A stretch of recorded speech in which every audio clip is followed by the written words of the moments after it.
नमस्कार दोस्तों, स्वागत है आपका आपके अपने यूट्यूब चैनल मन अप स्टोरीज में। दोस्तों, ये कहानी चल रही है विश्वास का मरहम और इस कहानी के 4 पार्ट अपलोड हो चुके हैं। ये 5वां पार्ट है और जो ये पार्ट आप देख रहे हैं ये चौथे पार्ट का लास्ट पेज है।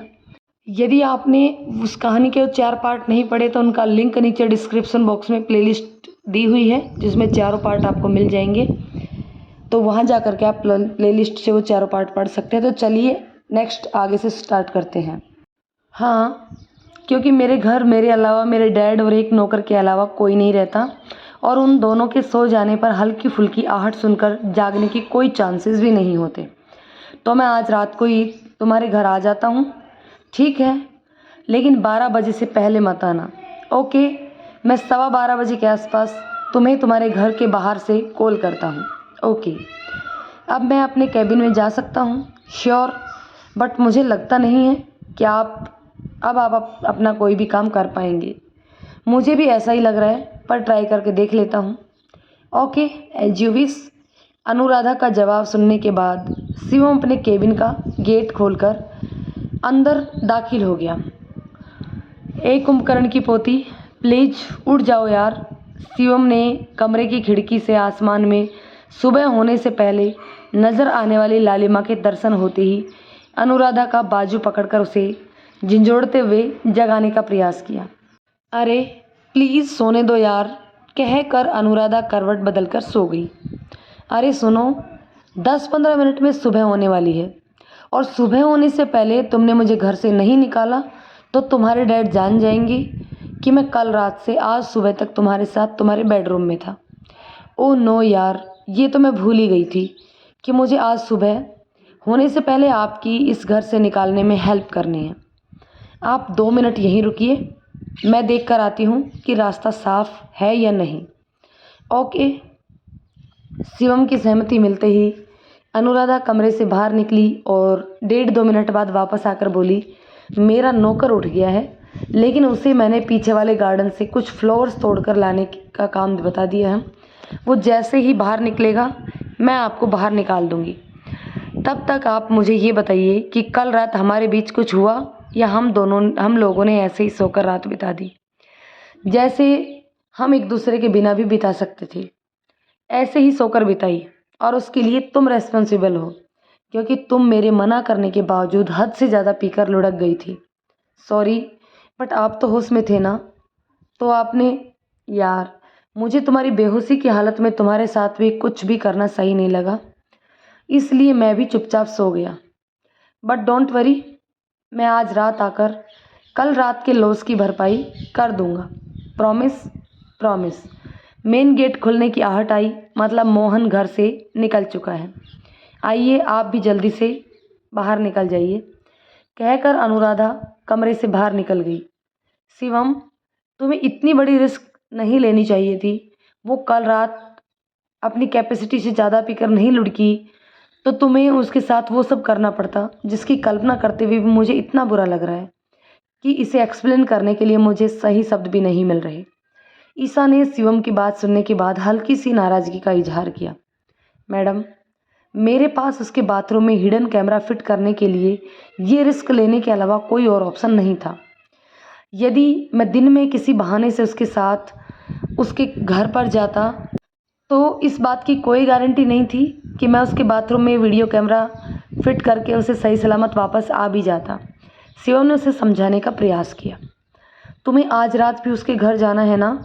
हाँ, पर आज रात न मुझे उसे ड्रिंक पिलाने की ज़रूरत पड़ेगी और ना ही मुझे पूरी रात उसके साथ उसके बेडरूम में बिताने की ज़रूरत पड़ेगी, क्योंकि उसके बाथरूम से अपना कैमरा निकालते ही मैं उसके साथ सौदेबाजी करने की स्थिति में आ जाऊंगा। उसे क्लियरली कह दूंगा कि वो तुम्हारा वीडियो वायरल करेगी तो मैं भी उसका वीडियो वायरल कर दूंगा। इसलिए उसकी भलाई इसी में है कि वो अगले दिन हम लोगों से मिलकर एक दूसरे के वीडियोस की सारी कॉपी आपस में एक्सचेंज कर ले। Okay, but please take care ना। डोंट वरी, मुझे कुछ नहीं होगा। अच्छा, अब मैं चलता हूँ, क्योंकि उस आफत की पुड़िया की जासूस रजनी का घर लौटने का टाइम हो चुका है। उसने मुझे तुम्हारी मॉम के घर से निकलते देख लिया तो हमारा बना बनाया खेल बिगड़ जाएगा। बाय। बाय। ईशा का हाथ हिलाकर बाय करते ही शिवम घर से बाहर निकल गया। हाय, शिवम ने अनुराधा के केबिन में दाखिल होते ही चेहरे पर कृत्रिम मुस्कान बिखेरते हुए कहा। हाय, अनुराधा ने काफ़ी रूखी प्रतिक्रिया दी। आज रात कितने बजे आना है? किस लिए? आज रात कितने बजे आना है? किस लिए? ये तुम्हें ऑलरेडी पता है, फिर क्यों पूछ रही हो? You are right. मुझे तुम्हारे मेरे घर आने के लिए बेकरार होने की फेक रीज़न और रियल रीज़न दोनों ही पता है, इसलिए मुझे इसके बारे में तुझसे पूछकर हम दोनों का टाइम वेस्ट करना नहीं चाहिए था। ये तुम क्या कह रही हो? मेरा तुम्हारे घर आने में इंटरेस्ट शो करने का एकमात्र पर्पज़ मेरे बाथरूम में कैमरा फिट करके मेरा वैसा ही न्यूड वीडियो बनाना जैसा मैंने तुम्हारे घर में कैमरा फिट करवा कर ईशा का बनवाया है, ताकि तुम मेरे न्यूड वीडियो के दम पर ईशा का वीडियो मेरे पास से डिलीट करवा दो। और यदि तुम जीरो लॉस पॉलिसी को अमल में नहीं लाते तो ये शायद तुम अपना मकसद पूरा करने में कामयाब भी हो जाते। लेकिन मेरे अपनी कैपेसिटी से ज़्यादा ड्रिंक करके सो जाने पर तुमने मेरे साथ कुछ भी नहीं किया, तो मुझे डाउट हो गया कि तुम किसी और पर्पज़ से मेरे घर आए थे। और मुझे अपने बेडरूम और बाथरूम की तलाशी लेकर वो हिडन कैमरा खोज निकालने में हेल्प मिल गई जो तुम फिट करके आए थे। अब मैं तुम्हें ये बताती हूँ कि तुम्हारे मेरे साथ कैमरा गेम खेलने और उसके फ्लॉप होने का तुम्हें क्या डिसएडवांटेज होने वाला है। अभी तक मैं तुम्हें ज़िंदगी की सबसे कीमती चीज़ की तरह उम्र भर अपने सीने से लगा कर रखना चाहती थी, लेकिन तुमने किसी और लड़की के साथ के लिए मेरे साथ चीटिंग करके मेरा न्यूड वीडियो बनाने की कोशिश की। इसलिए अब मैं ज़िंदगी भर तुम्हें अपना गुलाम बना कर रखूँगी। लेकिन इसका मतलब ये नहीं है कि मैंने तुम्हारे साथ शादी करने का इरादा बदल दिया। मैं तुम्हारे साथ अभी भी शादी करूँगी, लेकिन इस वजह से नहीं कि मैं तुमसे प्यार करती हूँ, बल्कि इसलिए करूँगी ताकि तुम्हें मेरे इमोशंस के साथ खेलने और मेरे साथ चीटिंग करने की साजिश रचने के लिए ज़िंदगी भर तड़पा सकूँ। मैंने आज सुबह से ही मेरे डैड से बात करके उनसे हम दोनों की शादी की परमिशन ले ली है और शादी की डेट फिक्स कर ली है। हम दोनों इसी माह की 10 तारीख को अनुराधा मैरिज होम में एक दूसरे से शादी कर रहे हैं। शादी से पहले की सारी रस्में भी 10 तारीख को ही मैरिज हॉल में ही पूरी की जाएंगी। अब हम लोगों की अगली मुलाकात 10 तारीख को मैरिज होम में ही होगी। अब तुम घर जाओ और बचे हुए 4-5 दिन घर पर रेस्ट करके मेरे साथ शादी करने के और उसके बाद मेरे घर रहकर हर दिन मर मर कर जीने के लिए खुद को प्रिपेयर करो। शिवम से नॉन स्टॉप अपनी बात कहने के बाद अनुराधा उससे ध्यान हटाकर एक फाइल की स्टडी करने में व्यस्त हो गई, जिसके बाद शिवम कुछ देर तक लाचार निगाहों से अनुराधा को देखता रहा और फिर केबिन से बाहर निकल गया। यार, इससे बेटर यही था कि तुम उसके साथ पहले ही शादी करने के लिए तैयार हो जाती। उस कंडीशन में कम से कम इतना तो अच्छा होता कि वो तुम्हारे साथ प्यार से रहती, जबकि अब वो तुम पर हर समय नफ़रत का जहर उड़ेलती रहेगी और तुम्हारी ज़िंदगी को नर्क से भी बदतर बना देगी। ईशा की दुखी स्वर में कही गई बात सुनकर शिवम का चेहरा एकाएक काफ़ी ज़्यादा तनावग्रस्त हो गया, लेकिन कुछ पलों के भीतर उसके चेहरे से तनाव के सारे चिन्ह गायब हो गए और तनाव की जगह अजीब सी शांति नजर आने लगी। Shivam, are you okay?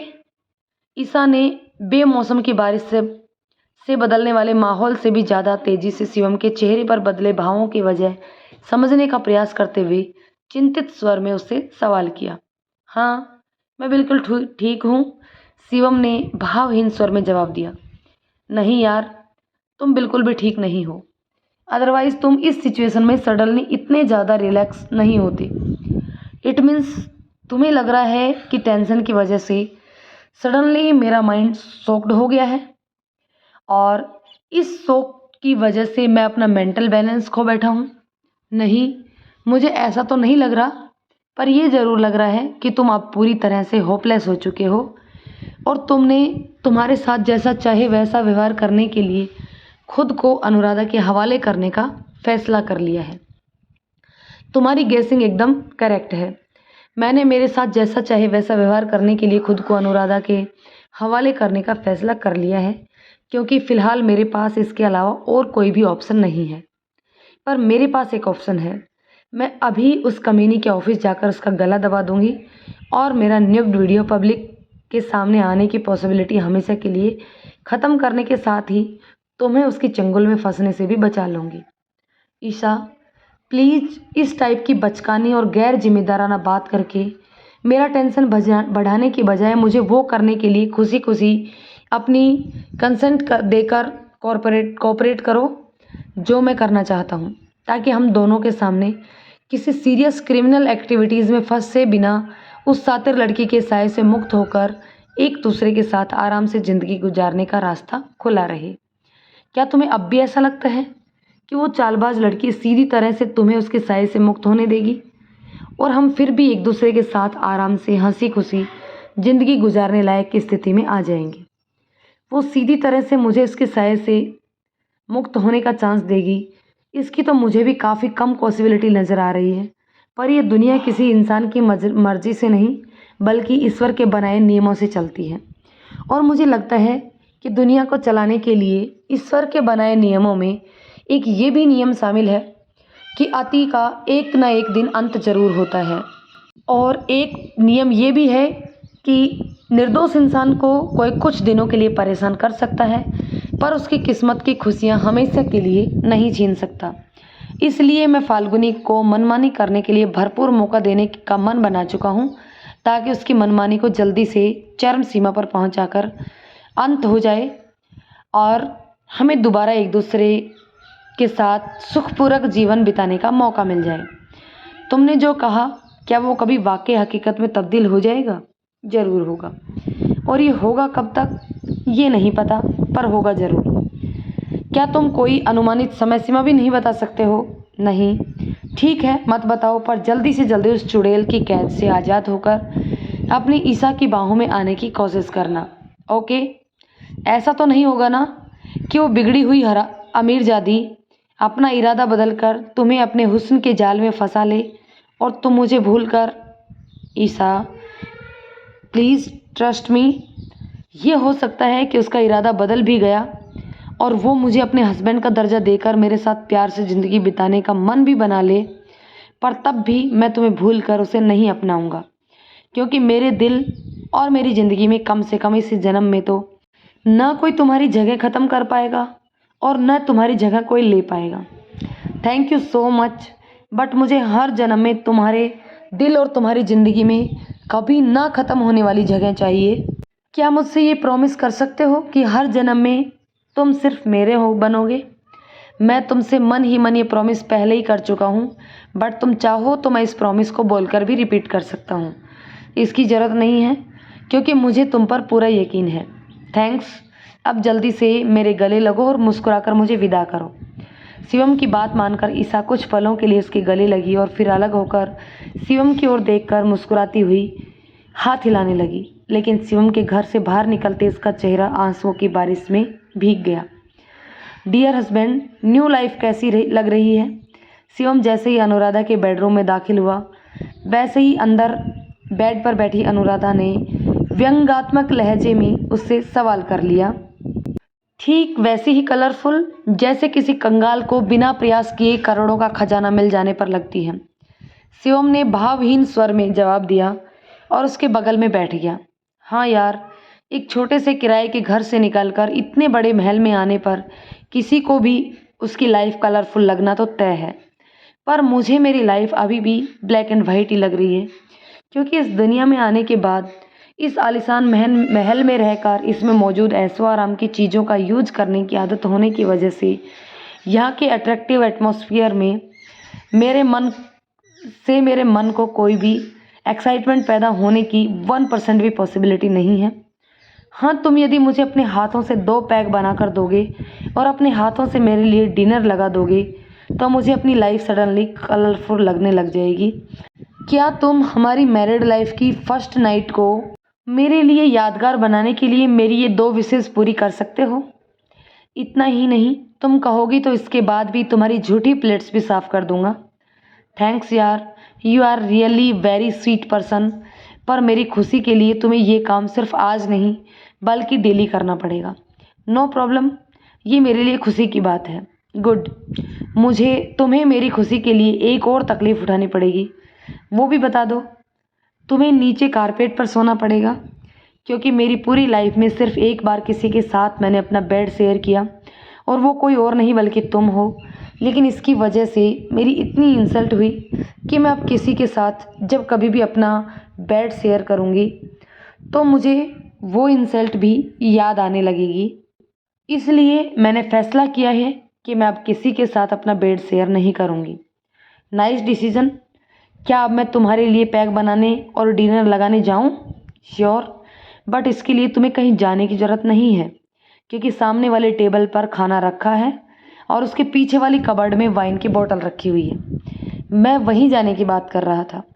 यार, मुझे अब तो ये भी मानना पड़ेगा कि तुम स्वीट होने के साथ साथ काफ़ी स्मार्ट भी हो।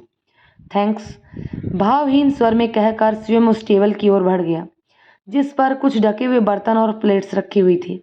यार, जीजू ने तो सिर्फ तेरा ही पैक बनाया है, मैं क्या पीऊँगी? अनुराधा के बेडरूम में मौजूद टेबल पर बैठी अंजलि ने बनावटी नाराज़गी का इजहार किया। ऊपर वाले ने तुझे हाथ नहीं दिए हैं क्या, जो तू ऐसी बातें कर रही है? बगल में बैठी अनुराधा ने टेबल पर रखा प्याला उठाते हुए अंजलि की बात पर प्रतिक्रिया दी। अरे, पर तू जीजू से कहकर मेरे लिए एक पैक बनवा देगी तो तेरा क्या बिगड़ जाएगा? वैसे भी तूने उसके साथ सिर्फ यही काम करने के लिए ही तो शादी की है। तुझे कौन सा इसमें कोई और सर्विस लेना है जो तू इन्हें रेस्ट दे रही है?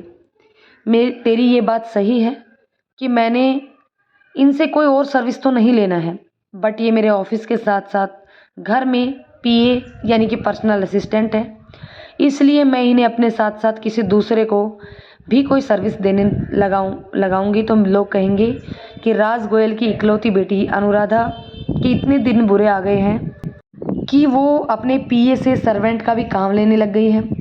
सो तू जा और अपना पैक खुद तैयार कर और फिर इस काम के लिए मेरे नौकर को बुला ले। तेरे नौकर को बुलाकर पैक बनवाने के लिए कहूँगी तो वो तेरे डैड को बता देगा कि हम लोग तेरे बेडरूम में ड्रिंक कर रहे थे, इसलिए मैं खुद ही अपना पैक बना लेती हूँ। Good, self service is the best service. तो तू खुद भी सेल्फ सर्विस क्यों नहीं लेती? इसलिए क्योंकि मैं अपने काम खुद करूँगी तो लोग मेरे क्यूट हस्बैंड पर ये तंज कसेंगे कि ये दूसरे के घर में रहकर मुफ्त की रोटी तोड़ रहे हैं, और ये सुनना ना मुझे अच्छा लगेगा और ना ही इन्हें। क्यों dear? You are absolutely right. बगल वाली दीवार से टिककर खड़े शिवम ने उससे पूछे गए सवाल का तुरंत जवाब दिया। यार, तेरी थिंकिंग और स्मार्टनेस दोनों को मानना पड़ेगा। तूने अपने ब्रिलियंट माइंड का सही यूज करके एक ऐसे बंदे को अपना लाइफ पार्टनर बनाया जो लाइफ टाइम तक तेरे हर ऑर्डर को सिर झुकाकर मानता रहेगा। और तेरी थिंकिंग इतनी ग्रेट है कि तुझे तेरे हुक्म का गुलाम हस्बैंड मिल जाने के बावजूद तू इस बेचारे से ऐसा कुछ भी नहीं करवा रही जिससे उसकी सेल्फ रेस्पेक्ट को ठेस पहुँचे। थैंक्स फॉर एप्रिसिएटिंग मी। अब लेक्चर बंद कर और फटाफट पैक खाली कर। ज़्यादा नाइट हो गई तो मेरा ड्राइवर भाग जाएगा और तुझे तेरे घर छोड़ने की प्रॉब्लम खड़ी हो जाएगी। डोंट वरी, मैं तेरे डैडी की सर्विस ले लूँगी। यार, ऐसी गलती भूल कर भी मत करना। क्यों? मेरे डैड हर दिन शाम को ड्रिंक करते हैं और 2 पैग अंदर जाने के बाद उन्हें मुझे छोड़कर हर लड़की में मेरी स्वर्गवासी मॉम दिखाई देने लगती है। उनकी इसी आदत से परेशान होकर मैंने अपने घर में फीमेल सर्वेंट रखना बंद कर दिया। तू उन्हें छोड़ने लेकर जाएगी तो तुझे मेरी फ्रेंड से मेरी न्यू मॉम बनना पड़ सकता है। इसलिए तेरी भलाई इसी में है कि जल्दी से अपना कोटा कंप्लीट कर और मेरे ड्राइवर के साथ घर चली जा। यार, ये क्या बात हुई? पूरे 1 माह बाद हम लोग साथ में पीने बैठे हैं और तू है कि 2 बूंद हलक के नीचे जाने से पहले ही पार्टी ख़त्म करने के लिए डेडलाइन दे रही है। तेरा ड्राइवर भाग गया तो तेरे डैड को मुझे ड्रॉप करने के लिए ले जाना सेफ नहीं है, तो तू जीजू को मुझे ड्रॉप करने भेज सकती है। जर्नल टाइम में ना सही, कम से कम इम्पोर्टेंसी में तो तू इन्हें अपनी बेस्ट फ्रेंड को इतनी सर्विस देने के लिए कह ही सकती है। हाँ, बट मेरी एक शर्त है, तू इनकी सिर्फ वही सर्विस लेगी जिसे लेने के लिए मैं इन्हें तेरे साथ भेजूँगी। मुझे तेरी शर्त मंजूर है, पर तुझे इनसे वो ख़ास सर्विस कभी लेनी ही नहीं है, तो तुझे इसकी सेफ्टी की इतनी चिंता क्यों है? इसलिए क्योंकि मैंने इसके साथ फेरे लेते समय इनका ज़िंदगी भर साथ ना छोड़ने के साथ साथ एक ये भी कसम खाई है कि मैं इनकी सबसे बड़ी पूंजी इनके कैरेक्टर पर कभी कोई दाग नहीं लगने दूंगी। अच्छा, तो इसी वजह से तू इनके कैरेक्टर पर ना खुद कोई दाग लगाना चाहती है और ना ही किसी दूसरे को ऐसा दाग लगाने का चांस देना चाहती है। योर गेसिंग इज़ एब्सोल्युटली करेक्ट। अब बातें बंद कर, अपना पैक खाली कर। मेरा हस्बैंड मेरा दूसरा पैक बनाने के लिए काफ़ी देर से मेरा वेट कर रहे हैं, लेकिन मैं तुझे कंपनी देने के लिए 2 घूंट बचाने की वजह से इन्हें अपना नेक्स्ट पैक बनाने देने का चांस नहीं दे पा रही हूँ। तो दोस्तों, जानते हैं नेक्स्ट पार्ट में कि अब शिवम के साथ क्या होने वाला है। क्या अंजलि शिवम को लेकर जाएगी? इन सभी का जवाब अगली वीडियो में मिलेगा। दोस्तों, कहानी आपको कैसी लगी कमेंट करके ज़रूर बताइएगा। पसंद आया हो तो लाइक शेयर करें, चैनल पर नए हैं तो सब्सक्राइब कर लें। धन्यवाद दोस्तों।